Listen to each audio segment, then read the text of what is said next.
Hey guys, welcome back. If you're new here, my name is Christy. I'm a homeschool mom to 3.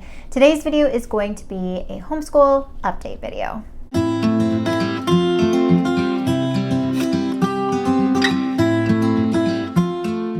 So I'm trying to remember when the last time I did an update video. I don't think it's been too long, but I did feel kind of like it's time to update you guys again on the things we're using and how everything is going. So the month of January, we were really inconsistent with school because we were sick for pretty much the entire month of January. And so school was kind of hit or miss that month, but I'm proud to say that since then, our consistency has been great. We have had a great few weeks of school. We've been very consistent with everything, getting all of the things done. We've gotten into a pretty decent flow and kind of schedule, and it's been working really well. So let's talk about language arts. So for language arts for Lacey, we're still using Lightning Literature.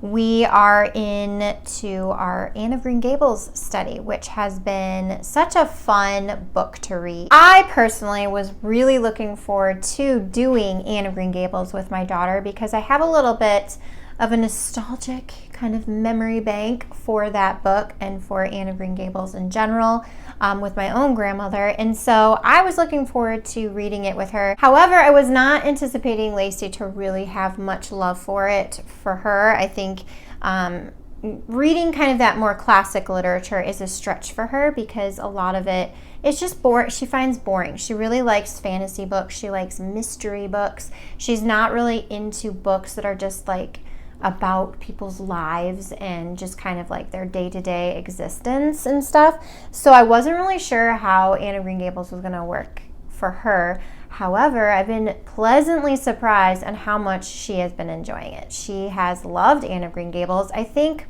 the way that Anne of Green Gables is written is very descriptive, and I think she kind of eats that up where they're describing the scene and the flowers and like the sounds of the babbling brook and just like really painting a picture for the setting of this story.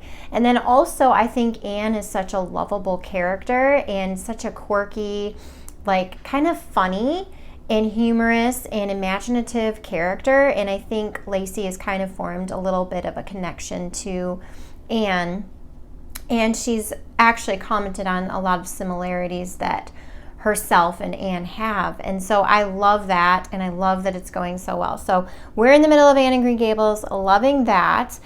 We did finish up I Am Malala before that, and if you have not heard the story of Malala, you really should look her up because it's an amazing story for one. She's an amazing young woman, and what she's been through and what she's fought for, it's just an incredible story. And we used a lot of the audiobook for that book, and I really enjoyed that because it is actually read by her herself. And I think that it creates more of a personal connection to the story sometimes when the actual author reads the audiobook. So that made it kind of just feel more emotional, I guess. And yeah, we really enjoyed that one too. I love that Lightning Literature, it exposes my daughter and myself to a lot of different genres of books and books that we wouldn't normally pick up and read. And I just love their book selections. I always have commented on that and how much I adore the selection of books that Lightning Literature chooses in their lineups. For my son, we're still using the Ordinary Parent's Guide to Teaching Reading, and that is actually going pleasantly well. He is building a lot of confidence recently and making a lot of progress. And like he himself, I've heard him comment that he feels like he's getting better at reading. And reading has been kind of more of a frustrating experience for him. It is challenging for him. It just doesn't come as easy as numbers do. I mean, learning to read is hard. And so we've been just taking it really slow and working through the Ordinary Parent's Guide to Teaching Reading. A lot of times I split the lessons in half, so I don't make him do an entire lesson in one sitting just because he's a wiggly kid and his attention is just, it's not there. Plus it takes a lot out of him to just do half of a lesson. So I don't ever make him do the whole thing. We do split them. But yeah, it's working really well. He's going through like blends right now. So all of those consonant blends. And we're working on just breaking words that he sees on a page up in chunks and like looking for those blends and breaking them up into their own chunks and then adding the other syllable on and just kind of like sounding it out that way. So he is making a lot of progress with that. Another thing that I'm using kind of with that is Explode the Code 2. So they match up really well with where he's at. Explode the Code 2 starts off with those consonant blends. And so that is just kind of an added practice, like a written practice that he can do besides just the actual reading out loud, something that he can actually like write and practice that skill a little bit more. Sometimes I even will, like sometimes they'll have activities where there's like a word bank or something and he has to fill it out. So I'll cut the word banks out and have him like glue and paste them to the page instead to make it a little more hands-on and just kind of switch things up a little bit. So Explode the Code has been a really good partner with the Ordinary Parent's Guide to Teaching Reading, and then also just reading easy readers. So we have a bunch of easy readers right here actually. So Bob books, we have the Usborne dual readers, some Good and the Beautiful books. These are like the old ones. There's some Abeka readers back here. So like we've been just kind of throwing one of those in sometimes too as his reading practice. It just depends. Another thing that I love for teaching reading that's like an app. So I don't have a lot of those apps, those learning apps. However, there's one that I really think is a really well-designed app, and I know it works at teaching reading, and that is reading.com and their app. And I think they reached out to me last year and said that they'd give me a free year subscription to it to try out and just like give feedback and share it if I liked it and that kind of thing. And so we started using it last year a little bit, and that app, I really do credit to him learning the blending process. Like just the way that the app was, he actually had to like slide the slider to blend words, and that's what made blending click for him, was that app. So that has been a fun resource to add in every once in a while. It's not just an app that he uses by himself, it's an app he sits with me and uses because there's actually like a lesson, like a reading lesson. There's like this alphabet song that they have, and the kids, like even Isla and him will just start singing it randomly through the day. So it definitely has a lot of material that sticks. And then if your kid really loves learning on a tablet or like the electronics, which I think is fine in moderation, that is a really great app to use because it's just really good. I love it. Another thing that we added in for Emmett is Copywork, and I wasn't really expecting to add a bunch of this in. I just thought I would try it out and see what he thought of it, because he is a kid that does like and has in the past liked just writing. Like he would pick up a letter chart and then he would just write his alphabet on his own, like on a whiteboard or on a piece of paper, just for fun of it. And so I know that he likes writing. However, I feel like he needs a lot more practice with it. So what we've actually been doing is we've been reading this book, and this is Among the Forest People by Clara Dillingham Pearson. She makes a lot of books, and these are definitely like a living book, like true old language, but they're nature stories, and they're shorter stories, and they all have kind of a moral. It's kind of like Aesop fable-y in a way, but like written in 1898, so it's like it's got some hard language, flowery language, I guess is kind of more the term. And so it is a different type of literature for him to listen to, and it is challenging for him to follow the story and comprehend. So I do have to stop throughout the story and just kind of clarify things or ask him if he kind of knows what's going on or what certain words are meaning and what's happening in the story, to kind of just keep him on track, because otherwise he kind of like wanders and he doesn't pay as much attention and he's not really understanding. So I do have to do that. So we're working on some comprehension with that, some vocabulary that way. But also what's really fun is each story is kind of like an animal. So this is a swaggering crow. So this was all about a crow. And so I'll take a sentence from the story, and it could be, it doesn't even matter. Like sometimes I'll have him help me pick a sentence, and it'll be something about the animal in some way, like either part of the moral of the story, or like just something like a quote that clicks, or something about a fact of the animal or something. And I will write it on this little like primary whiteboard, and I'll try to write it really clear so that he sees like which letters go up to the top and which letters go down. I call it the sky, cloud, and sea lines so that he kind of understands that. And then he will copy it in a notebook. Let me get it. He uses this primary journal, which is like the half sheet. So I'll just show you one here of what he wrote. So he wrote one line, and then what we do is instead of him drawing, because he's not really the kid that loves drawing, he kind of gets overwhelmed with being prompted to draw something that goes along with like a story or something. So what we've been doing is finding a picture of the animal, and I'll print it out for him, and then he cuts it out and he pastes it in his book.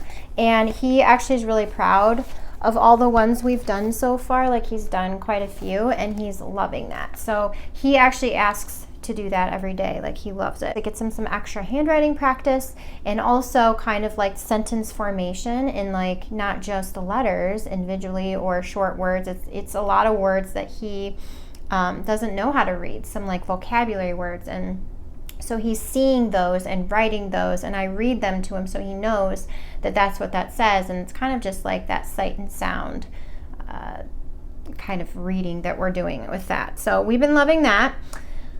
Read alouds. So quick tip, if you're finding that you're having a hard time fitting your read alouds in during your school day, do them at bedtime. So I've been doing that for a couple years now. We do all of our read aloud time at bedtime, not during our school day, because we don't have time. We have a lot that we're reading and doing, and there's 3 children that I'm schooling, and I don't have time.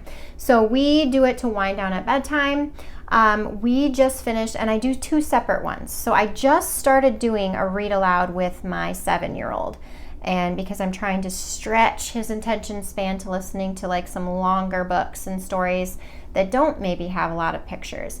So with him, we're reading The Mouse and the Motorcycle, and he's loving that, and it's going really well, and it's really, really working on that listening skills and that like attention stretching. With my oldest daughter, we just finished The Mysterious Benedict Society, which was an amazing book. We both really, really enjoyed that one. It's very mystery, spy, adventure type thing, and it's really good. And we actually want to read the rest of them too. But those are, they're thick books. They're like 500 pages. So we finished that. And then we just began this week, actually, or maybe it was last week, we started The Last Mapmaker by, who's it by? Christina what is her name? Suterwheat? I don't know. Sutervat. I don't know. I'm really bad at pronouncing names, but The Last Mapmaker, and that one is really interesting so far. We actually really are liking that one too. It's more of that like, it's I don't really know what, it's kind of fantasy because it's like a world that doesn't necessarily exist.